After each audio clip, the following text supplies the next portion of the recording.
ये देखो मंत्र, अपने को भी जानो ना वे जानामि, मैं अपने को नहीं जानता मैं कौन हूँ।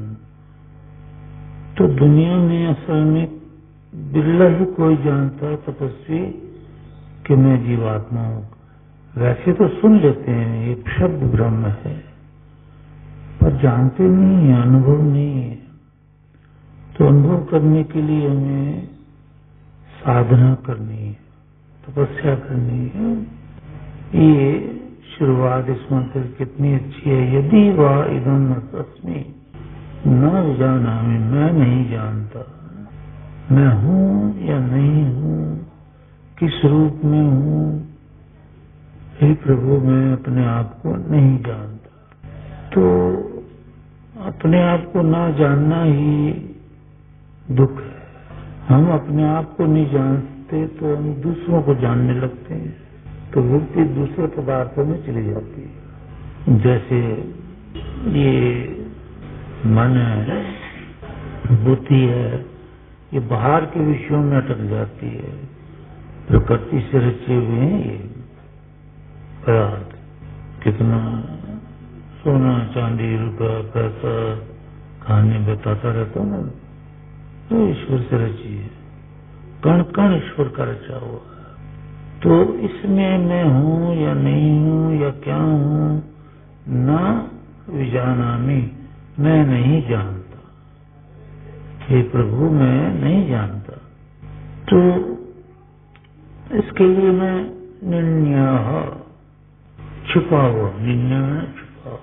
जैसे प्लेट में कुछ रख के है, उसके ऊपर एक प्लेट ढक दे, तो अब अंदर बाहर वालों को नहीं पता चलेगा कि इसमें क्या है, तो उसको उठाना पड़ता है ऊपर वाली प्लेट को।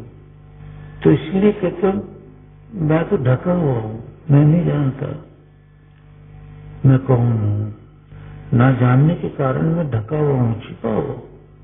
तो देखो संसार के सब जीवात्माएं शरीरों के अंदर छिपी हुई है। सारी जीवात्माएं जो है वो छिपी हुई है, अपने आप को नहीं जानती हैं, इसलिए दुखी हैं। अपने आप को जानना है। तो मैं अपने आप को नहीं जानता, तो मनसा सन्नद्ध चरामि, मनसा सन्नद्ध, मन के द्वारा जुड़ा हुआ हूँ। हम मन तो विकारी है, मन तो भागता विषयों में, विकारों में, लड़ाई में, दंगों में, क्रोध में, लोभ में, मन तो उधर जा रहा है। इसी में मैं चरामी में ना विचर रहा हूँ। मैं जीवात्मा मन के साथ जुड़ करके मन की आज्ञा मानता हुआ और तड़प रहा हूँ, फिर रहा हूँ, इधर उधर फिर रहा हूँ। मन कहता चल आज बॉम्बे चलते हैं तो मैं चल पड़ता हूँ, जीवात्मा कह रहा मैं चल पड़ता हूँ। मन कहता उसके मुंह को चांटा मार, मैं चांटा मार देता हूँ, क्योंकि ये हाथ पैर तो कंट्रोल में जीवात्मा की है ना, पर मन जीवात्मा को कंट्रोल कर लेता है। तो इंसान जो है कहीं का नहीं रहता, बर्बाद हो जाता। मन की बात मानता, बुद्धि के डिसीजन को मानता, स्वयं में अपने आप में कुछ नहीं रहता। वो स्वतंत्र जीवात्मा है, शुद्ध है, चेतन है, अजर अमर विनाशी है, पर अपने को न जानने के कारण सब कहते हैं वो मर गया, वो मर गया, और अपने आप को अमर समझता है कि मैंने नहीं जाना, उन्होंने नहीं जाना था। तो ये भ्रांतियां फैली हुई हैं, पूरे विश्व में फैली हुई है अब तो, कि मैं अपने आप को नहीं जानता मैं कौन हूं। मन के साथ में जुड़ गया था और पाप कर्म करने में लीन हो गया। ये जीवात्मा कह रहे हैं पृथ्वी जो सबसे पहले पृथ्वी पर प्रकट हुए, जब पृथ्वी बन रही है ना, तो उस समय जो सबसे पहले प्रकट हुए क्या हुए, चारों वेद आगन प्राप्त होते हैं, आते हैं। ये चारों वेद प्रथम सबसे पहले सृष्टि बनने के बाद सबसे पहले ये चार वेद प्रकट होते हैं। चार प्रकट होते हैं वेद, और यदा जब मैं सत्संग करूं, वेदों को सुनूं, तो मां मुझे जो ये सत्य विद्याओं का प्रकाश करने वाली जो है वेदवाणी, वेदवाणी सब ज्ञान का प्रकाश करती है। उसको सुनना पड़ता है, सुनना हमारा कर्तव्य है। वेदों में परमेश्वर करा सुनो, शुभ शुभ करना, इन कानों से सुनो, वेद सुनो।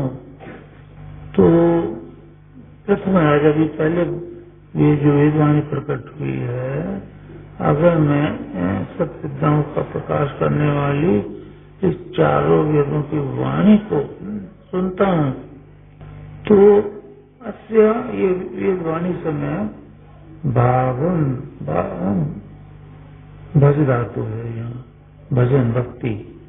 अगर मैं सबसे पहले उत्पन्न होने वाली ये वेदवाणी, इसको पालूं, इसको समझ लूं, इसका ज्ञान मुझे आ जाए, तो इस वेदवाणी से मैं आगम आत्मज्ञान को अश्नुए प्राप्त कर लूं।